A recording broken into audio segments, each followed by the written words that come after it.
Oh, well, today, tennis fitness with Nathan Martin. You have the Martin method. You and your wife run Yep. tennisfitness.com.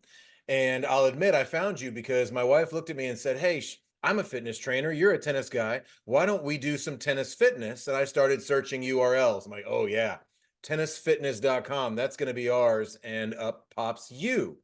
And so I want to find out from you. We'll do a full series on your online products, and you've got a podcast we were talking about in the pre-stream about uh, fitness in general. You've worked with some number one players in the world, and so you've got some experience when it comes to tennis fitness.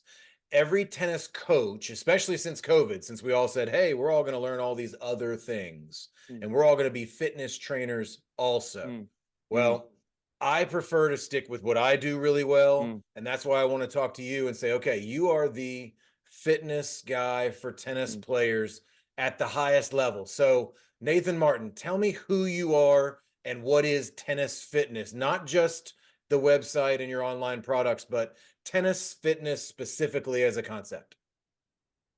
Hey Sean, hey everyone. Thanks for having me on here. It's an honor. I love doing these sorts of things and getting some education out there and hopefully some motivation out to some players. Yeah, look, my name's Nathan Martin. I've been a tennis fitness trainer for over 25 years. So I was lucky enough early on in my journey, along with my wife Giselle, to start our the process of working with tennis players at the top. So we jumped in with some pro players, and that's probably a story for another time, how that all eventuated. But yeah, we spent approximately 15 years off and on traveling on the tour, working with players. And during that time, we started to, work out a lot of things about the complexity of the game, not only physically, but also, from a technical perspective, how people play, strategy, and how it all should come together. And then we started to realize, hey, you know what, at the back end of our time traveling with players, we thought we wanted to settle down in one place, get married, have children, etc. It was going to be hard to do that on the road. So we ended up thinking, okay, well, how can we make this work, and how can we still reach players, but more players of all levels, and help them with their journey?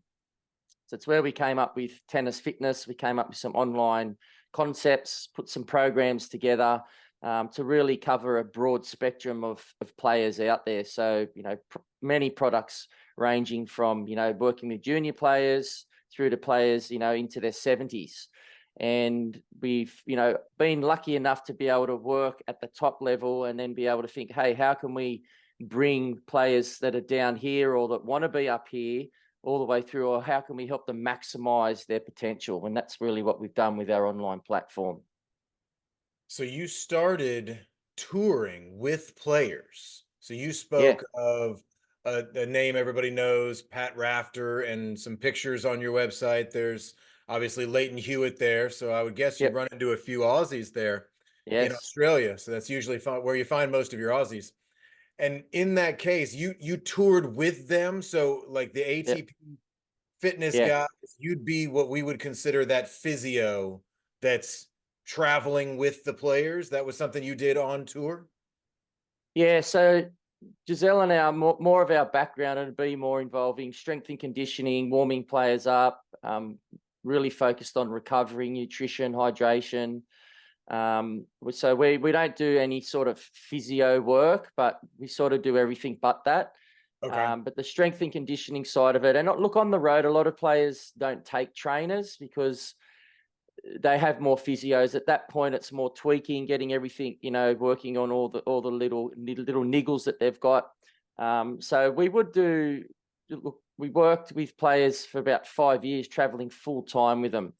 I worked with Leighton Hewitt for 10 years. For example, a lot of my time with him was doing pre-season training, and then I would travel with him during the Australian circuit, and I'd do some time with him at Wimbledon. But it was more like with him, more doing like training blocks. So really like the nuts and bolts and the real grunt work of getting a player physically robust and getting them ready for battle. Basically, that's sort of what I specialized in.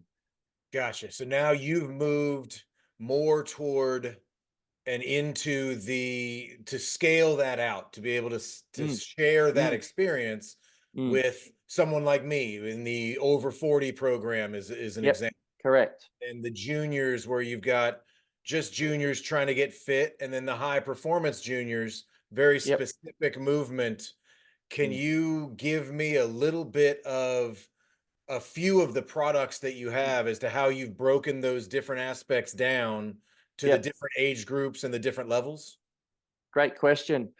So if we go back 12 years ago, our first program that we created, it was more like a general program that we thought, oh, everyone will be able to do this and it's going to change the tennis world. And what we worked out is you can't train an 8-year-old like you train a high performance adult. It's just not going to happen. So we started breaking programs down into age groups, levels of play. We started off with in the junior realm, we call it. That's a lot of parents are really looking for advice and guidance and structure, and they just really have no idea. So we start out with our junior program, and that's called Junior Strength and Conditioning, and that's gone really, really well. We get great feedback from that. It's very comprehensive. It's for players that are really trying to progress as athletes and trying to get themselves up to that college or potentially pro level. So it's a bit of an entry point for them with their training. And then, yeah, like as you mentioned, our over 40s program, we found there was a lot of players that were coming back into tennis. So they played junior tennis or college tennis, and all of a sudden they'd gone off and had a career, and the tennis sort of took a back seat, had children, and then all of a sudden they're like, hey, now it's time for me to reinvest back into myself. What do I want to do? They're like, hey, I haven't hit for a while and I started playing and I've torn my calf, my shoulder's playing up. What can I do? So we created the over 40s strength, movement and mobility program. And that's been a big hit over the years. High performance program, as you mentioned, that's, looking at players of any age, 18 and above, that really have the time. That's really what's involved with getting that right at that high performance space and following that program. It's players need to be able to invest 5 to 6 days a week. They need to be able to invest 1 to 2 hours a day into it as well, to make sure that their body management's being adhered to, so that they're mobilizing in the morning, doing their recovery at night, doing their strength and conditioning session in the day. So that's like a big sort of, full program. Someone going into college or in college, or an adult that's really trying to just want to go all in. And then we've got programs in and out of that, in and out of those three as well, to really just, target specific areas for people. So a little bit that you've got something for everybody is Yep. often the target for a program like this, where you say, okay, if I can work with Patrick Rafter and Leighton Hewitt, I Mm, should be able to help the 8-year-old, but I need to mm, specify how I work with that 8-year-old, because mm. that's a very different thing. Yes, yes, 100%. So a big thing that really happened for me was, when we stopped traveling as much, we actually set up a training facility in Sydney in Australia, and it was like a boutique sports little hub, and we had other trainers in that specialized in other sports. So it was great. So we're all learning from each other, and we're all watching, and we all used to get together. And during that time, and I was obviously highly aware of this, but coming from the pro space back into the junior space, which is what a lot of people through our doors were, oh, wow, you've worked with this person. Can you help my child? And I knew that I couldn't train a 10-year-old like I could train a Leighton Hewitt. But I did have to do quite a bit of research, because at the time there wasn't really a lot out there on, how to train young players. It was like, never get them to do weights, never get them to do this. But now we know that, young athletes, if we adhere to a couple of key areas, they can do quite advanced training. It's all about their age, their training experience, their actual like biological maturity as well. So we consider all those factors. And then there's certain things that you never want them to do at a young age. There's a lot of things that you need them to do, and working at what they are, and just getting them to do them consistently is really where we get a lot of bang for buck with in that junior space. And I would guess a lot of those younger players, and I'm a younger player specialist myself, but usually Yep. beginners. So I don't see the kids that can already hit top spin and know what a split step is. I see kids that really just need a lot of yoga. They Yeah. really need yoga, Pilates. They just Yeah. need to strengthen all those balancing Yeah. muscles. And Yeah. I would bet a lot of those over 40s probably could use a bit of that as well, Yes. because Yes. sometimes we come back in and say, "Oh, I was the high school athlete," but that doesn't mean you are anymore. And you got to lose a Nah. few pounds and you got to get back into it slowly, maybe Yeah. slower than you would like. And Yeah. even me, I'm over 40 now, and I'm not the tennis player I was, but I am. Like in my head, Mm. I Mm. am the tennis player that I was, but some Mm. of those adjustments that I've got to make. Mm.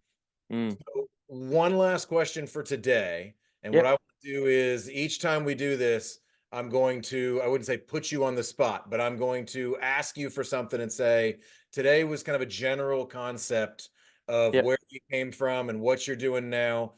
Can I get a general tip, whether a fitness tip for tennis players?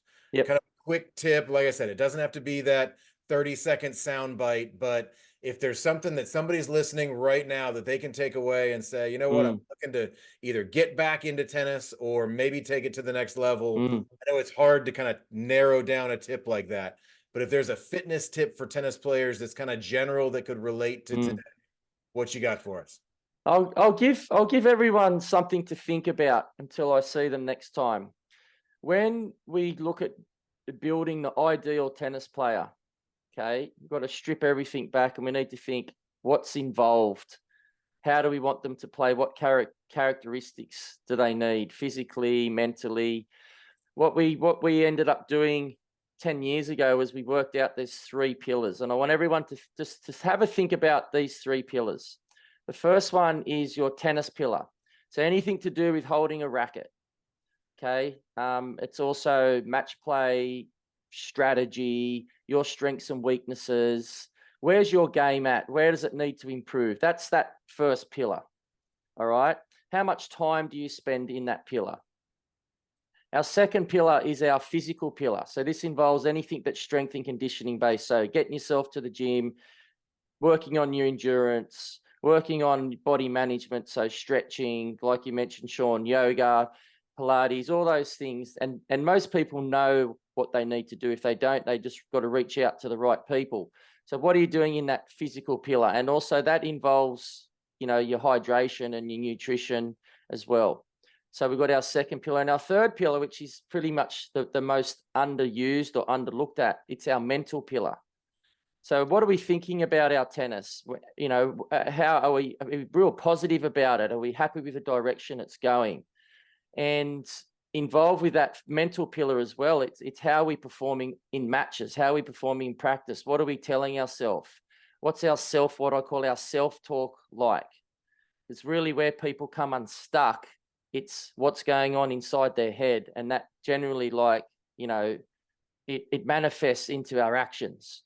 So if we look at those three pillars, and if people can just think about those three pillars, so you got the tennis or the technical, you got the physical, okay, and you got the mental. And where are you spending most of your time? Where are your strengths and weaknesses? And how can you boost and lift all those pillars up? Ideally, you want them all on the same level. Okay, most people aren't spending any time in the mental space at all, so they're not doing any sort of mental wellness, which will have a big impact on their tennis. They mightn't be doing enough recovery, and from a technical perspective, they might just be thinking, "Oh, I don't want to work on my weaknesses. I just love doing what I'm good at." So that would be my first tip, and that's sort of something I get explained to people because it just gets them thinking, right? Get them thinking. If we start thinking about what we can do better, then we're more open to willing to change what needs to change. I like that a lot. And I would add an overarching concept of saying, okay, try to figure out how to work on those things within your lifestyle that you have now. Yes. Right. Yes. So if you've Yep. got a family, I've got a 1-year-old, and there's just the time is different. The time is Yeah. different from when I was 20. Definitely. So find a way to look at those three Mm. things and just do it within what you have. Work with what Yep. you've got. If it's 5 minutes a day now, maybe it's 10 minutes a day later, and Yep. maybe increase some of that time frame, or maybe you can find Definitely. pieces here and there. But Yep. looking at, and I like that a lot, to look at those three different aspects and then maybe find the weakest one and catch it up, Mm, would you say? mm. Or would you say work on all three of some level, unless I've got a weakness, say I never do the mental side, or I Yep. really just need more yoga. I'm going to do yoga for a couple of months and then to catch myself up. You think that's a little bit of leveling those out, you think, as well? Definitely. Yep.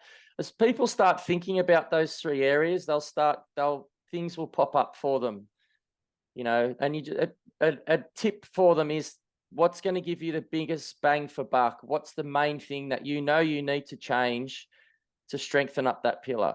For a lot of people, it's practice. So if people are playing tournaments and their goals to improve their ranking or play better tennis in matches, well, we need to train better. We need to practice better. And I find a lot of players, and I'm generalizing here, but it's warranted generalization, right? From years of seeing this happen.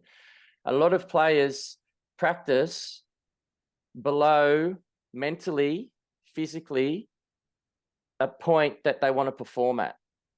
So we can't expect ourselves to consistently perform up here if we're training and performing down here in practice. It's not going to happen. So we've got to show up with a positive mindset. We've got to show up with intensity, chasing everything down, listening to coach, being super teachable, applying what the coach is telling you. Okay, and then having a plan for your matches and sticking to the plan that you've constructed with your coach, trusting that process. And then if we train it like up here, okay, then we should be able to play up here. But we can't expect people to play up here if they're training down here.